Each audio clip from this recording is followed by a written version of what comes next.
কারা করছে দেখে চিনেন আপনারা? সবার কাছে আপনার রড ছিল, হাতুড় ছিল, হামারি ছিল, আপনার যে চাকু ছিল, চাপাটি ছিল। আর আমি একটা মেয়ে মানুষ, আমি তো পারি না আমাদের সামনে যা যুদ্ধ করতে। আমি বলতেছি এগুলা কেন নিতেছ, মানে ওরা টাক্কায় এগুলো যখন টাকা শুরু করতে আমি যা খাইতে দাঁড়াইছিলাম।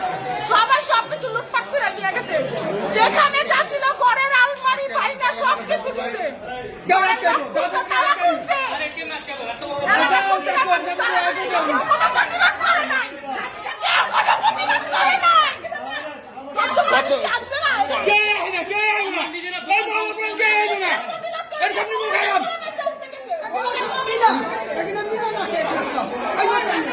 আচ্ছা, কয়টার দিকে ঘটনাটা ঘটছে একটু বলেন তো? ছিলাম না।